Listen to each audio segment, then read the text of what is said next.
Welcome back, everybody, to the lofty heights of Mount Olympus, from where Coel and I, living as we do among the Greek gods, look down on all you mere mortals and dispense our infallible Olympian judgments about issues of history, religion, and culture and why they matter. My name is mostly rumored to be Mike Pierce, As far as you know. as far as I know. And my name is Coel Campo, and of course, amidst all the snark, he neglected to mention that it's a foggy day up here, so our infallibility has to be taken purely on trust. Yeah, Okay, so this is the second episode in our short series on modern politics, and specifically how left and right and liberal and conservative keep changing their meanings over time. yeah, which will be unwelcome news to partisans of all stripes. Right, which is why we exist, isn't it? To annoy people, well, obviously. So, a continuation of your classroom career then. Yeah, I aim to displease. Yes. So, last time we looked at where these very modern categories came from, mostly the French Revolution and its aftermath. So, if you haven't seen that episode, please, we always say, do go back and check out that particular episode since it will provide a lot of context for what we're about to talk about here. Yeah, please do. And today we're looking mostly at the changing nature of liberalism during the 19th century. Right. And in this episode, we will be concentrating almost exclusively on the UK and the US. And that's not because the others don't matter, because of course they do, but because otherwise this episode would be several hours. It would, or the series would be 9 episodes or something. Yes. So Right. narrow focus, but and this is a point we've made in other episodes on various topics. You know, please, viewers should not think that because they've seen a couple of episodes on whatever topic we're covering that they are thereafter experts. We are merely skating over the surface of vast topics and introducing people to the general picture and what might be some useful questions to ask. Right. Okay, so we're starting off with the United States, and we're suggesting that the early US didn't easily fit into our metric. So the question is this an early example of American exceptionalism? Probably its issues, as it were different to those of Europe. It didn't have a monarch, no, since time out of mind, patterns of settlement. And that meant anything that looked like nationalism would be really rather different to what you might find in Europe. Its aristocracy was entirely unofficial. Didn't have any titles. It was based solely on actual wealth, not heredity or honor. I'm thinking particularly here of some of those big southern plantation owners. There was scarcely any official church except in New England, and even there, it was even more nominal than the Church of England in England. The Congregationalist Church did have some connection to government, but even that was vestigial and didn't last any longer than the early 19th century. And most Americans were well aware of the country's vast potential power for the future, but also of its extreme vulnerability in the present. Yeah, definitely some unique characteristics there. And when I was a poor, helpless student, you used to go to us by insisting that America was indeed exceptional, just not in any of the ways that Americans think that it is. But this long list sounds pretty exceptional to me. Yes, but it's not quite the heroic story that gets waved around, is it? It's a rather more prosaic sort of exceptional circumstance rather than freedom, rah, rah. Well, Americans can dream, I guess. Yeah. Well, let's take a look here at the contrasts between the two most important political parties, such as they were in the early republic, the Federalists and the Democratic Republicans. Democratic Republicans. This is guaranteed to send some people into a tailspin, isn't it? Yep. So too, once we understand it, is the name Federalists. These were people who favoured centralisation, not a loose federation. It's all a bit misleading. So Right. the Federalists are founded by Alexander Hamilton in 1789. The Democratic Republicans by Thomas Jefferson and James Madison in the early 1790s.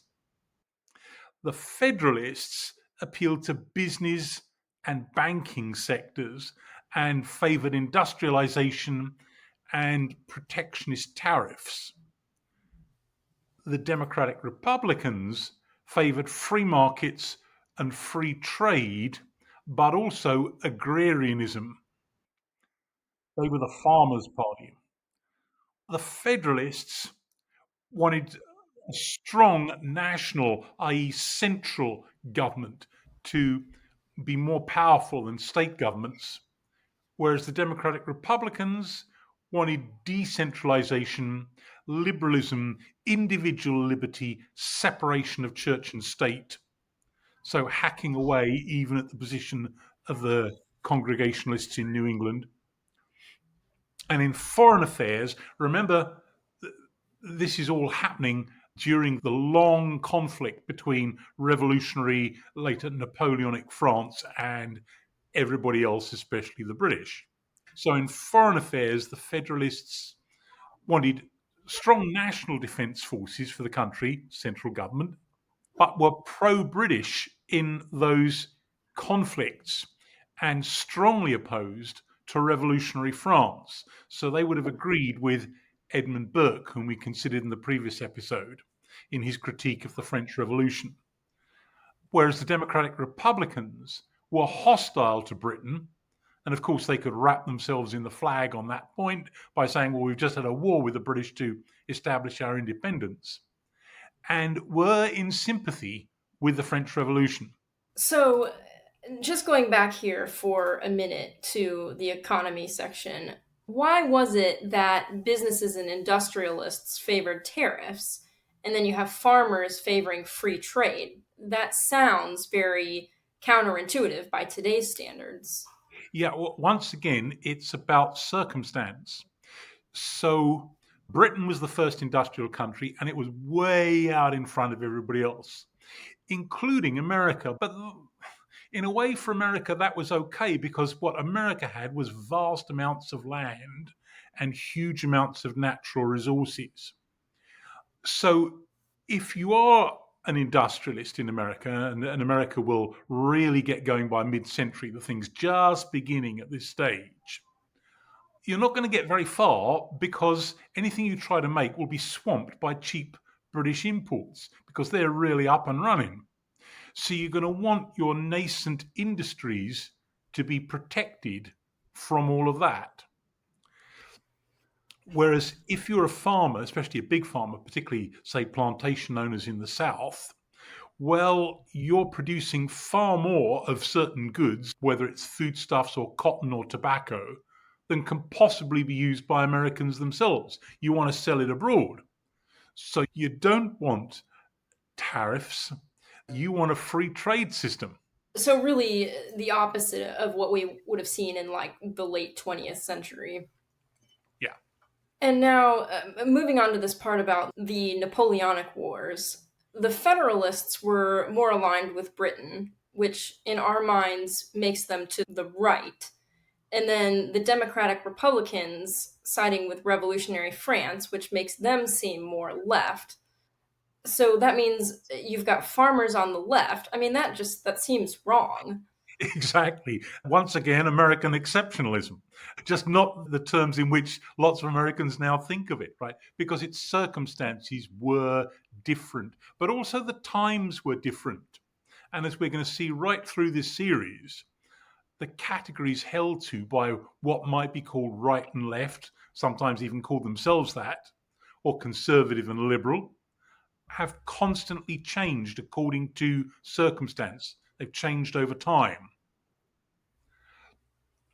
In the South, the big plantation owners are pseudo aristocrats, a connection we're used to. But more generally, farmers, homesteaders, etc., tilted hard egalitarian. In the future, that's going to incline them to populism, which we'll come to shortly. Right. Well, while we're looking at this, let's just have a look here at John Adams, who is a lawyer from Massachusetts, served as vice president for both of Washington's terms, and then went on to be president from 1797 to 1801. He is a Federalist. And what we can see on this little chart here is a breakdown of the votes.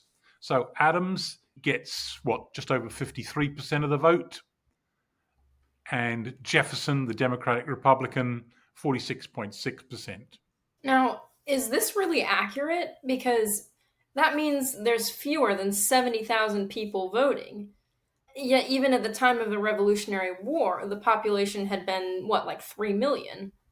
Exactly.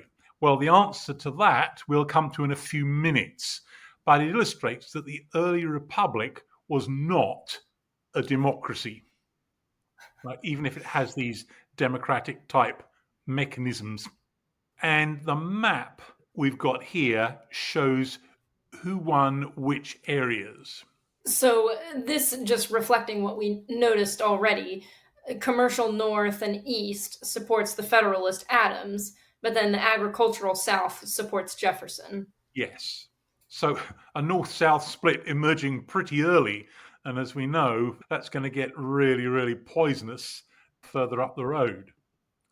But what we're going to do now is switch focus to Britain and the whole issue of free trade there. Is that conservative, as we are more used to, at least until very recent years? That seemed to be a conservative thing. Or is it liberal? And this brings us to the vexed subject of the Corn Laws. Now, maybe things have changed in recent years, but until fairly recently, it was a major topic on history syllabuses in schools. And if you go into it for too long, it can become kind of boring. But we're not going to do that. We're just going to skate over the surface here and give the big picture version. And hopefully, I think we will avoid tedium quite easily on account of that. So it's worth asking, who supported the Corn Laws? Now, we have to explain what these were. During the Napoleonic Wars, Britain had been unable to trade with most of continental Europe because it was occupied by the French. Britain was at this stage virtually the only industrial country. So it had lots of industrial goodies to sell to everybody, but it couldn't sell them very easily to the continent. And it didn't produce nearly enough food. It was used to importing that from the continent, and now it couldn't. So during the wars, which lasted basically a quarter of a century, what had happened was that landowners in Britain had gone crazy trying to produce enough food for the market because the price of food was going up because of the conflict. So these landowners, very strongly represented in Parliament, they had brought marginal land into cultivation because now it was worth it, because there was a food shortage. And they had made big investments in improving the productivity of land. So they bought some of the new expensive gee-whiz agricultural machinery. And they had also paid heavy taxes to support the war effort. And then disaster occurred. Peace broke out. So they had made all these massive investments. And it looked like what was going to happen if events just followed their normal course. Food prices in Britain would slump because now all these cheap imports could be brought in from continental Europe. So what British landowners wanted was protection for agriculture. And the Corn Laws did that. It didn't absolutely keep foreign imports out, but what it did do was to say that if food prices fell below a certain level, tariffs would be imposed. And most of the time, tariffs were imposed. So the landowners supported this, but so too did agricultural workers. High food prices, as a result of the Corn Laws, guaranteed agricultural workers their jobs and decent wages. So, what it sounds like is that here, unlike America, it's the agricultural lobby that wants protectionism. Yes, that's exactly what's going on because the circumstances are completely different. Right. It's already a relatively crowded island. I mean, nothing like what it is now, but relative to the ability of land to produce food, which has changed exponentially since 200 years ago, it was crowded. So, yeah, the politics was going to be different. Conversely, the people who were horrified by this and didn't want the Corn Laws were the manufacturing lobby, because if the UK isn't importing food from continental Europe, the balance of trade is going to be such that foreigners are not going to be able to buy all of Britain's industrial output. And so that's going to mean a shrinkage in the potential market. So the manufacturing lobby were opposed to these laws, and that applied to employers and workers alike, because, of course, industrial workers simply noticed that food was expensive. They wanted food prices to come down because, as in every country that's had an industrial revolution, life in industrial cities in an industrial revolution is absolutely miserable.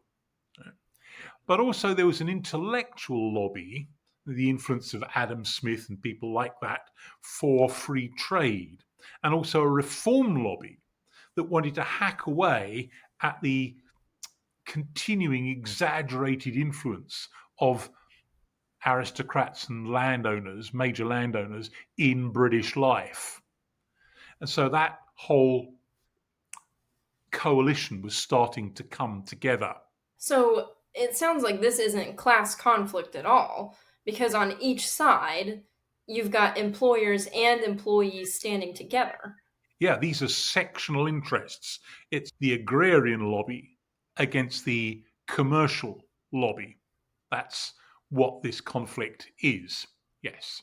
And the Tories siding with the agrarian lobby, and the Whigs, that will become the Liberals, siding with the commercial lobby.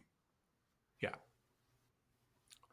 Well, just very quickly, we can look at a few pictures about this struggle because it went on for more than a generation. These Corn Laws were not repealed until 1846. They come in 1815. So there's a riot here at the beginning of this whole period. 23 years later, we've got the Anti-Corn Law League coming into existence, and this is a membership card for it. So this is modern politics, the kind of thing that we're used to, mobilization of ordinary people in political causes. Remember that most ordinary people still don't have the vote. And here, right at the end, is the Anti-Corn Law League having a meeting in Exeter Hall, London, 1846. And that is, in fact, the year that they are finally successful. And the person in this whole affair whom we cannot ignore is this man, Sir Robert Peel. So he was a liberal Tory. I put an exclamation mark there. I mean, we still are used to these things, conservative Democrats and liberal Republicans. They are still there. So this guy was a liberal Tory. He served as Prime Minister briefly in the 1830s, but it was the 5-year period in the 1840s that had the biggest impact. And he slowly coaxed his party towards free trade and the repeal of the Corn Laws. He relied on Whig and radical votes for this move. And so it split his own party. A lot of people in his own party viewed him as a betrayer. And his followers, the Peelites, peeled away from the Tories, from the Conservatives during 1846. And 13 years later, joined with the Whigs and Radicals to form what would thereafter be called the Liberal Party. So it's a major realignment. And it comes really from Peel's correct insight that by this stage, the middle of the 19th century, Britain was so heavily industrial that the political influence of the agrarian lobby was declining and would continue to decline. And you're going to get parliamentary majorities by at least catering to the interests of manufacturers and their employees. And so it's a major shift in politics. Right, I'm guessing that has to do with the fact that there's more people living in the cities and less people living out in the countryside or something along those lines. Well, I'm not quite sure at what point Britain passes the kind of 50% mark.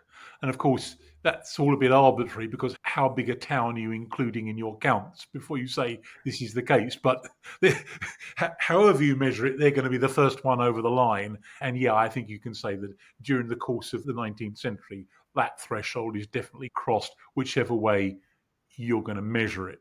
Here we've got the satirical magazine Punch, clearly supportive of what Peel was doing. And we've got the slogan there, cheap bread.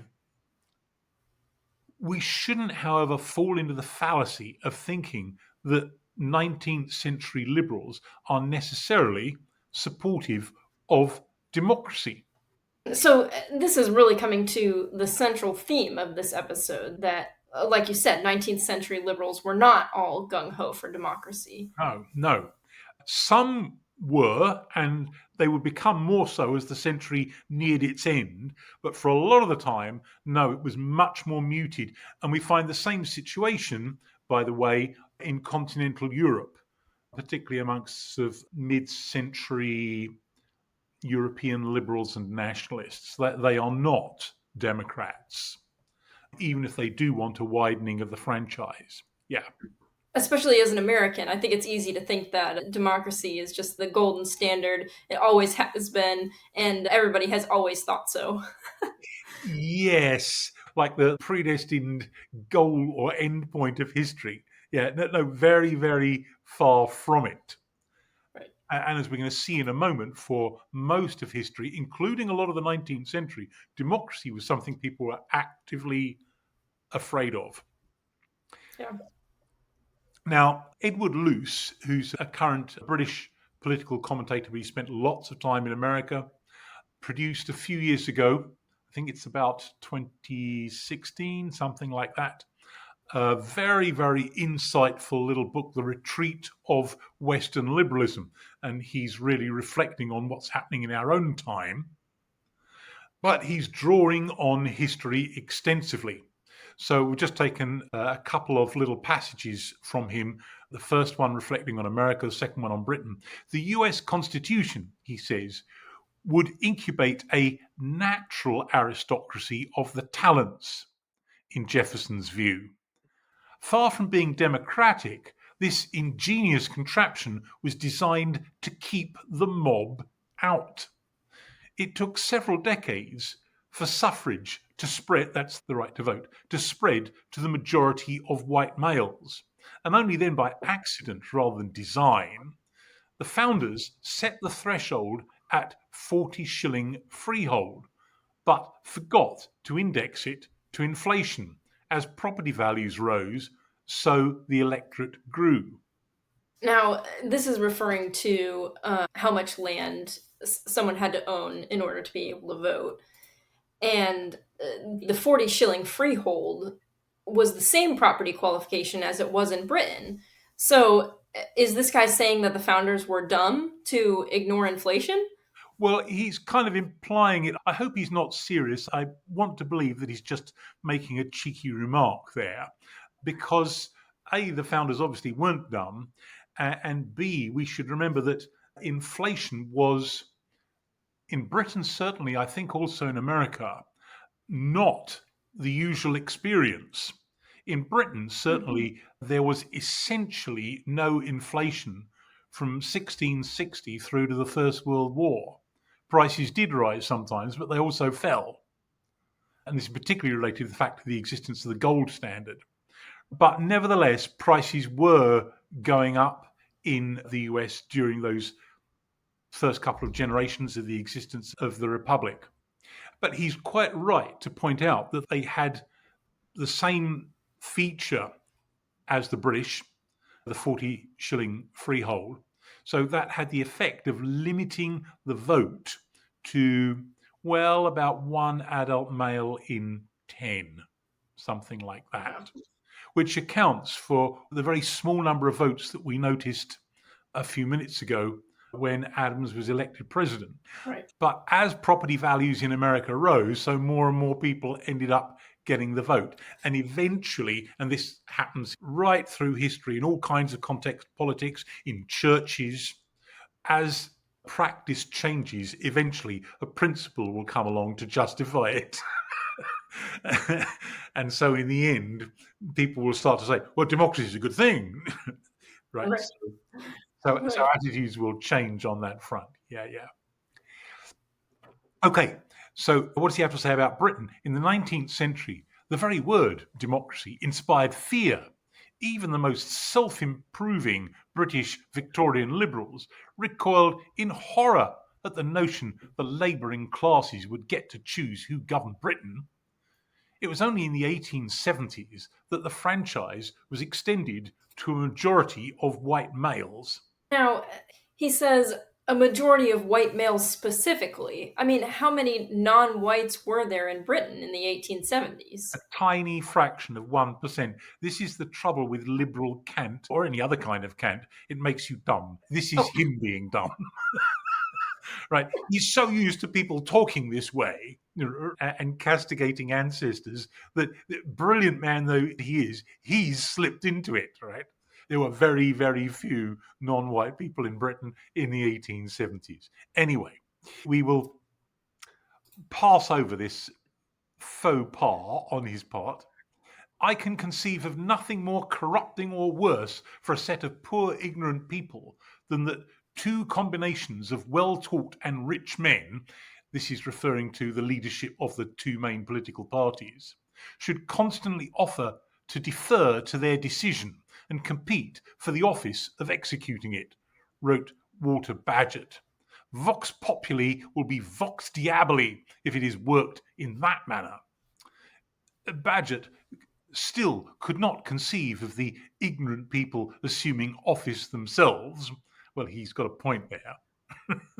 And it's really only quite late in the 20th century that even, for example, in the British case, in the Labour Party, actual working class people became a significant presence in Parliament, to judge by their accents, right? Even amongst the Labour Party, most of their leaders were Oxbridge educated types. Yeah, he's got a point there. Well, we've mentioned Bagehot, who is much less famous now than he was until a generation or so ago. He was a journalist and essayist, and his work on the English Constitution is considered a standard work of reference. He was a liberal, but certainly, as we've just seen, no Democrat. Okay, well, what about populism, anti-slavery, and liberal America? Yeah, and before we go any further, how are we defining populism? Well, until recently, I used to give the flip answer to that question that populism means popular and I don't like it. Ha ha. But seriously, it is generally a movement claiming that ordinary people are being cheated by the combination of an elite group and an out group. At least that's the usual configuration. And presenting itself as the champion of the ordinary person who will tear up the rule book to put things right. And I think a number of the populists that come to mind in the moment do essentially answer to that description. But they can be of the left as well as of the right. It sounds a little prone to conspiracy theory, if you ask me. Well, yes. That's right. That whole direction of rhetoric slips very easily into conspiracy type rhetoric. Yes, you are being cheated, my friends. And in the next moment, probably by me. Anyway, but we won't Yeah. go there. Well, staying with our friend Edward Luce for the moment, he quite rightly points out that Andrew Jackson is a classic example of American populism. The first time America began to look like a mass democracy was with the election of Andrew Jackson in 1828. If you cast around US history for a parallel to Trump, Jackson is the only clear answer you will find. The similarities to Trump are striking. Apart from the fact Jackson was slightly over 6 feet tall with a thick thatch of sandy red hair, which is trivial, I suppose, he claimed to speak for the farmers, mechanics, and labourers against the financial interests of the time. Jackson's sympathy for the mob extended only to white males. He was a slaveholder and a very wealthy man, and resented those above him, meaning, of course, above him in terms of education and breeding and manners and all this kind of stuff, and despised the people at the bottom. And again, I think we think of some parallels with populists in present times. On a similar note, it seems that anti intellectualism has long been the dominant strain in populism. Yes, and that can happen anywhere, but it's been particularly recurrent perhaps in the US, because part of America's DNA, as it were, is overthrowing the aristocratic privilege and the monarchies and the landed hierarchies of wicked old Europe. There's a lot to be said for that. But it also means that someone can come along talking this kind of way and sound as though they are being particularly or peculiarly American, even though they're actually leading you down a false path. And so that has been recurrent in politics, but also, as we saw in our series on fundamentalism, in religion as well. The less glamorous aspect of our history, I'm afraid. Well, all countries have very unglamorous aspects of their history. Heroic narratives don't usually stand up for too much examination for anybody. Right.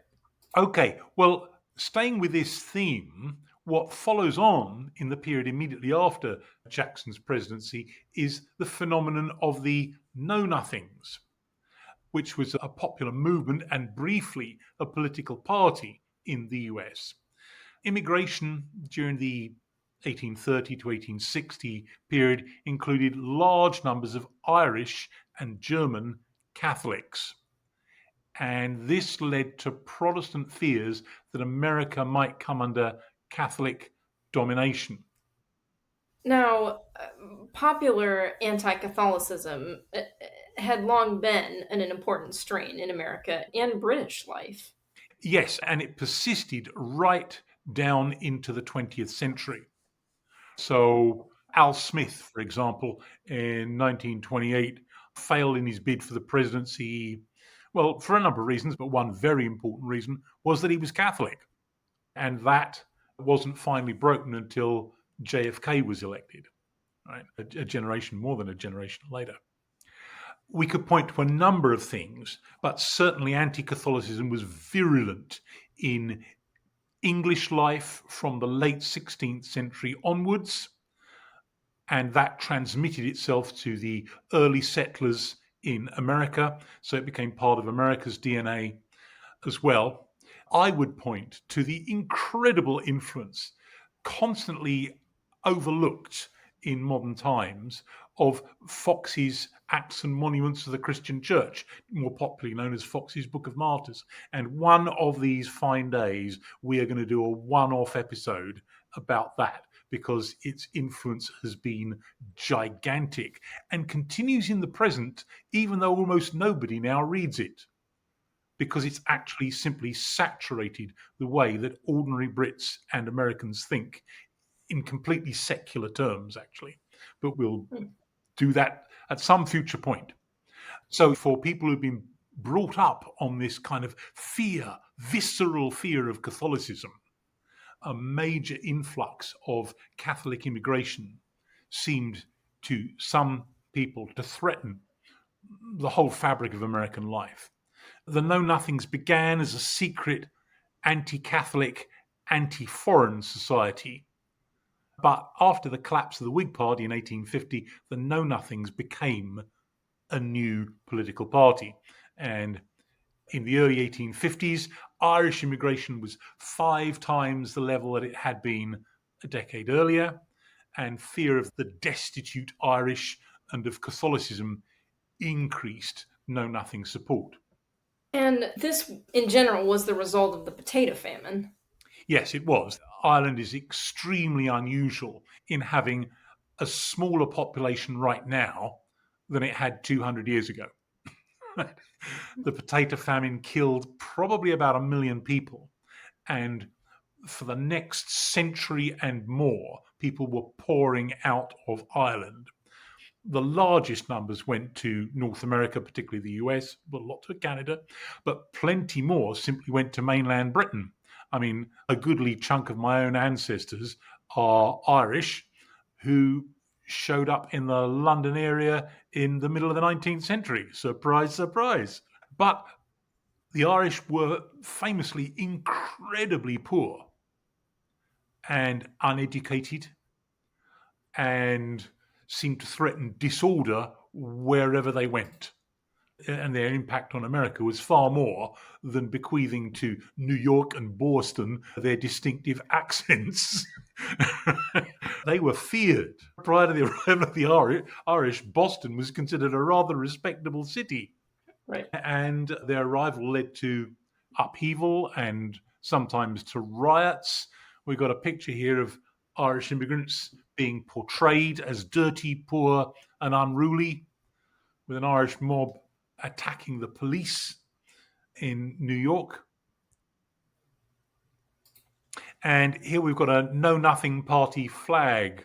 Native Americans, which does not mean what that expression now means. It means European descendants actually born in America. Beware of foreign influence. Now, are the backward ends genuine ignorance, or do you think they're just hamming it up? It's kind of hard to tell. I suspect they're actually hamming it up. And that, again, is something, and you probably noticed this in your own experience, again, particularly in America, that people going into bat for anti-intellectual kind of causes will sometimes exaggerate the level of their own ignorance to show how they are, one of the people or something like that. Or they will make a joke of it and, pretend not to know things that they do know with a sly wink, this kind of thing. So it may be that. I don't know. Right. And here we've got The American Patriot, a Know Nothing newspaper, and the point that we made a moment ago, that this kind of populism can pose as being archetypically America, because what is America all about if not overthrowing the fanciness and the aristocratic system of wicked old Europe? That kind of thing. Well, the Republican Party is coming into existence precisely during this period. It's founded in 1854. It's opposed to slavery, which by this point is coming to a head as the crucial issue in American political life. It's supported by ex-Whigs, people in British context we'd call liberals, and ex-Free Soilers. Free Soilers were people who, as America expanded westwards, wanted to be sure that the new states that were coming into existence would not be slave states, but would be free soil. And the Republicans trying to turn popular anger away from immigrants and from Catholics and towards slave owners, who, Republicans claimed, would buy up all the best land wherever slavery was allowed. And it lost the 1856 elections, but it won the House of Representatives and the presidency in 1860, of course, Abraham Lincoln. And once the South seceded after that, it had a Senate majority too. So the Republicans are founded as a relatively liberal antithesis to all of this. Yeah, to the know nothings and populists and so on, yes.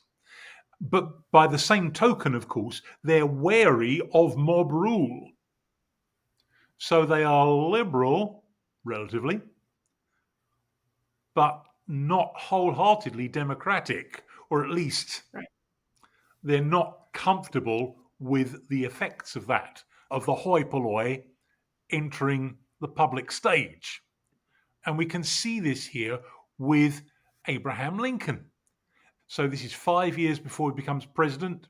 The Republican Party has only just been founded the year before, and he was gloomy about the future of American liberty. And he writes in a letter to a friend, I'm not a know nothing, that's certain. How could I be? How can anyone who abhors the oppression of Negroes be in favor of degrading classes of white people? Our progress in degeneracy appears to me to be pretty rapid. As a nation, we began by declaring that all men are created equal. We now practically read it, all men are created equal except Negroes. When the know nothings get control, it'll read, all men are created equal except Negroes and foreigners and Catholics. When it comes to that, I should prefer emigrating to some country where they make no pretense of loving liberty, to Russia, which is, of course, the most extreme example, right? For instance, where despotism can be taken pure and without the base alloy of hypocrisy. Oh, Abraham Lincoln and his wise words. Yeah, absolutely. Well, let's take a look at someone who would have been totally opposed to Lincoln, but perhaps from a more slightly aristocratic angle. George Fitzhugh. He was a lawyer and he was a social commentator from Virginia. He only ever made one trip outside the South during his life. His pro slavery writings were among the most influential, and in them he attacked modern capitalism, which he called wage slavery. Hmm. So conservatism, or at least anti-liberalism, then entailed being both pro-slavery and anti-capitalist. Right, it really scrunches up loads of categories, doesn't it? I mean, I hate to say anything in favour of this guy at all, obviously. But we should point out that industrial urban squalor was relatively new in America. Remember, Britain industrializes first, and they're well into it, even during the course of the Napoleonic Wars. Right, by the time we get to the mid-century, I mean, it's overwhelming. America industrializes later, really around the mid 19th century. And so urban squalor is relatively new there, precisely because it is industrializing only then. At the time of the Revolution, white America at least had consisted largely of self supporting farmers and homesteaders. I mean, we can see this. In the 18th century, colonial America had the highest life expectancy in the world in the low 50s, right? By the middle of the 19th century, it had sunk by around 10 years because people are living in dirty, squalid cities. Right? That's the kind of effect that it has. That is not, of course, to endorse Fitzhugh's overall cause one iota. Right. It kind of sounds like an advert for homesteading, though. Yeah, maybe so. Well, we'll come now to the kind of map that everybody, and not just Americans, will have encountered in school. So, this is the crisis of the early 1860s and the Civil War, showing the states that seceded and those that stuck with the Union, as well as all of the new territories there in, what is that, orange? Yeah. So, once again, like we saw earlier, we have the urban commercial north against the agrarian and slaveholding South. Yes, we're just touching on this very, very lightly to illustrate, again, precisely that point. There is an element of continuity with the politics of 60 or 70 years previously, yes. Okay, so some paradoxes here, perhaps uncomfortable truths. Supporters of slavery, an arch conservative opinion, I guess, viewed modern capitalism with disdain. Relative liberals like Abraham Lincoln feared the populism of the mob, for example, the Know Nothings. And that leaves us with the uneasy question, which is coming back to us now over the last 10 years or so. Does the maintenance of a liberal society, and by a liberal society, we include here loads of people who would consider themselves conservatives, that is, people who simply want freedom of speech, freedom of religion, freedom of organization, freedom to live their lives, government getting off their backs, that. Does the maintenance of that demand restraint upon the demands of the populace? A restraint upon simple majoritarianism? Well, the American founders had thought so, which is why they put in all of these checks and balances and had restricted the franchise. Right. Yeah, what it's sounding like is that liberals back then seemed to think so, but they were about to move away from this view and really embrace full throated democracy. Yes, they were. And that starts to happen late in the 19th century, at the beginning of the 20th.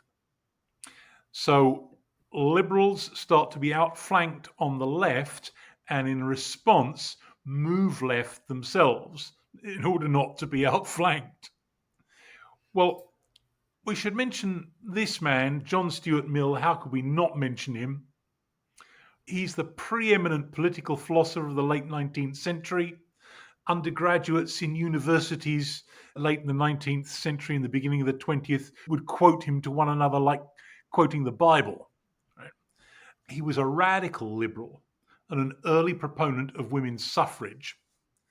But his later works supported socialist ideas. Yet, and I think this is significant, even he fretted about the tyranny of the majority. And that phrase, the tyranny of the majority, is it Alexander Tocqueville? It's his phrase, isn't it? Yes. Yes. Now, he is an equally towering figure whom we have despicably neglected to include in this episode because, as I've said, we're just skating over the surface. So, yeah, he really did demand some of our attention. And one of these fine days, probably he'll get it too. Yes. So it originates with him, but Mill doesn't hesitate to deploy it either. And here we've got a brief excerpt from perhaps his most famous book, On Liberty, of 1859. The will of the people practically means the will of the most numerous or the most active part of the people, the majority or those who succeed in making themselves accepted as the majority. The people may desire to oppress a part of their number, and precautions are as much needed against this as against any other abuse of power.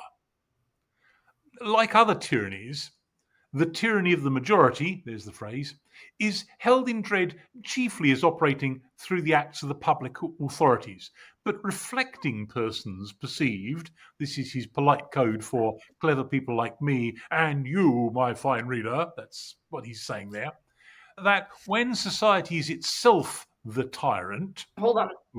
When society is itself the tyrant, what does that even mean? I don't know, and neither did he, I think. And yet it's this language that's used thoughtlessly by almost all our contemporaries today. We can see how a government could be a tyrant or some public institution, or a parent in the home or a boss in the office or something. But society en masse as a tyrant, what we're seeing here is the groundwork being laid for modern hyper-individualism. I want to be different. Yeah, so when society is itself the tyrant, society collectively over the separate individuals who compose it, and issues wrong mandates instead of right, or any mandates at all in things with which it ought not to meddle, it practices a social tyranny more formidable than many kinds of political oppression. Protection, therefore, against the tyranny of the magistrate is not enough. There needs protection against the tyranny of the prevailing opinion and feeling. Now, this is the same kind of phrase. I mean, how is that even possible? It isn't. It isn't possible to protect ourselves against what people around us think. Right? We should require that we're polite and forbearing to one another, but beyond that, we can't really go. Yet, it's common stock wisdom now that somehow that should be the case. This is the charter of the kid who decides to dye their hair green and insist that they're a romantic hero for doing so. Right? You and I can indulge their choice, but I think it's an oppression upon me that I be required to act and speak as though I approved it. Right? Right. I can be required not to wag my finger in their face for doing as they do, but that's the end of it, I think. So, but this is the direction that things are moving. So at the time that he's writing, he counts as some kind of a radical, but these have become almost platitudinous in, excuse me, but feeble-minded Western societies by the late 20th century. Yeah. So there needs protection against the tyranny of the prevailing opinion and feeling, against the tendency of society to impose, by other means than civil penalties, its own ideas and practices as rules of conduct on those who dissent from them. It is worth mentioning here that he is writing at the zenith of Victorian religiosity, something that was also the case in the United States at this time. And Mill was living with another man's wife.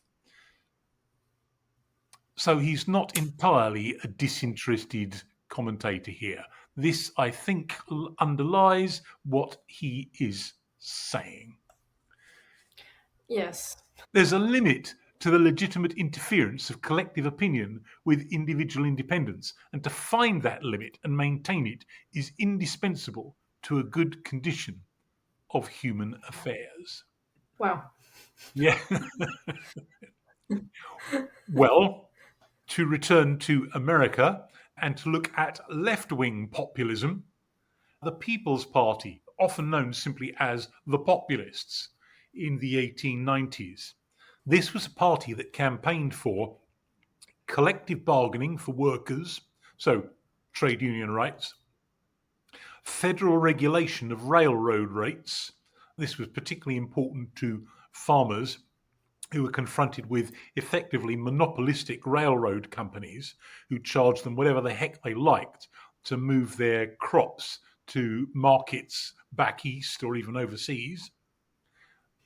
So they wanted government to step in there to regulate monopolies. Loosening of monetary policy and abandonment of the gold standard. Federal warehouses to protect farmers from price fluctuations. A graduated income tax. Direct election of senators. A shorter working week. And a postal savings system that bypassed the banks. Because although in America there were an awful lot more banks than there were in most European countries, although even European countries had a lot more than they do today, a lot of these banks went bust. But in fact, they were often really only usable by people who had significant amounts of money. So the post office would give savings books to people. Because there were post offices everywhere, that was accessible to everyone. I think back in Britain now, I've been out of the country for so long that I've totally lost track of what's going on there. I don't think post office savings accounts exist anymore. But if I'm wrong about that, doubtless some Brit will correct me in the comments section. But I grew up in a world in which there was such a thing, though usually it was just for children and some pensioners. But even back in the 1960s, there were plenty of people who used them who were neither children nor pensioners. My grandfather, who was poor all his life, was questioned by one of his daughters, grown-up daughters, in the 1960s. Well, why don't you open a bank account, Dad? And his response was, banks aren't for the likes of us. So I think a similar kind of situation was obtaining in the US too. Right. Well, here we've got a picture of a People's Party convention in Columbus, Nebraska in 1890.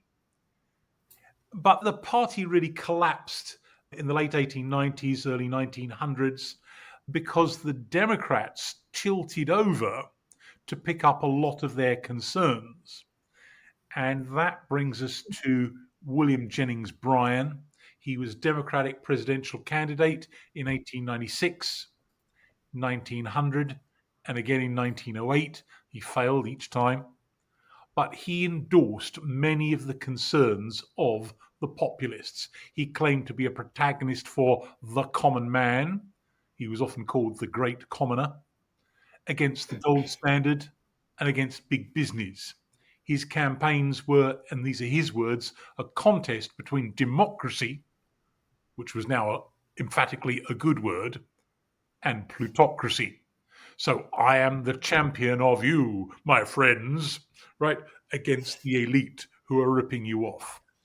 And realistically, between town and country, his support was overwhelmingly rural.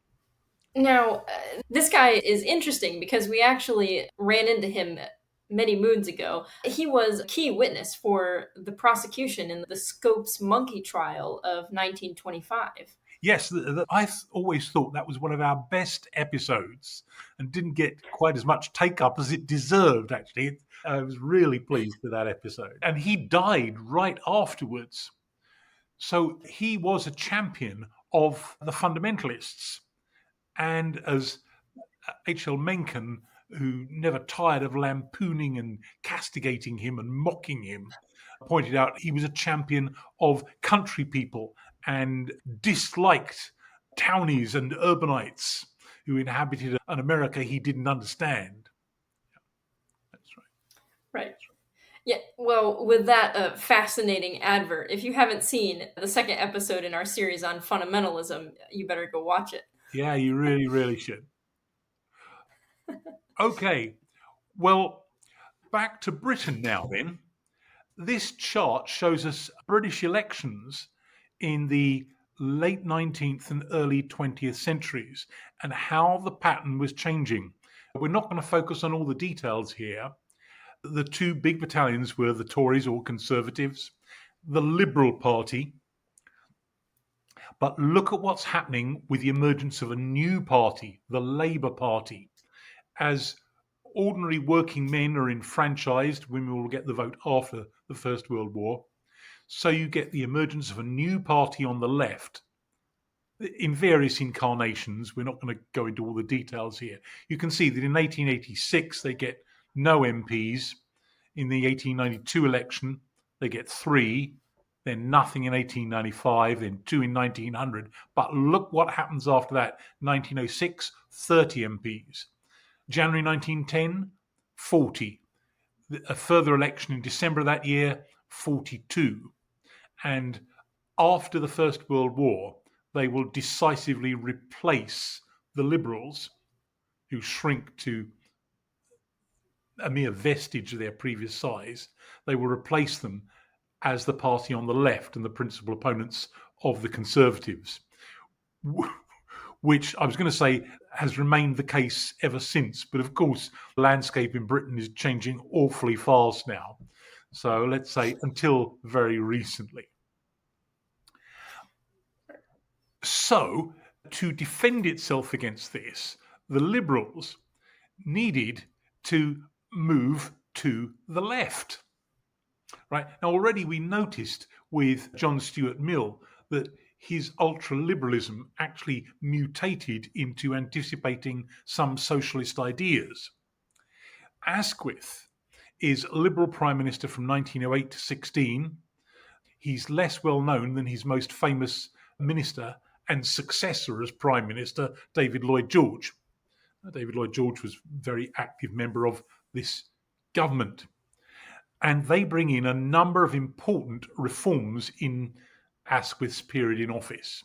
So they start to move away from laissez-faire free trade and in favour of more and more government intervention in the economy and to help ordinary people. So an Old Age Pension Act comes in 1908, giving pensions to people over 70, although these were means tested. Increased safety regulations at work and public labour exchanges established for the unemployed. A National Insurance Act in 1911 providing health insurance for workers and sick pay. This is not quite the birth of the NHS, the National Health Service. That will have to wait until after the Second World War, but it's kind of like an outrider moving very much in that direction. But also restricting the number of pubs, public houses selling alcohol. There were 100,000 pubs in Britain then. There's just 39,000 now on a larger population. So you can imagine back then there will have been pubs on virtually every street corner. And that was felt to be unhelpful because it was just encouraging alcoholism. So they bring in a licensing system to cut back on that. They introduced free school meals. There had been compulsory education, at least primary education, since the 1870s. So now there are free school meals for children. And increased child protection, including the outlawing of sales of tobacco and alcohol. So it sounds like this is almost the beginnings of the welfare state. Right, yes. To wrap this up now, in sum, liberalism had moved away from uncritical support for urban capitalist society towards favouring government intervention and an emphasis upon relieving poverty. Liberalism had abandoned caution about democracy and now favoured the universal franchise.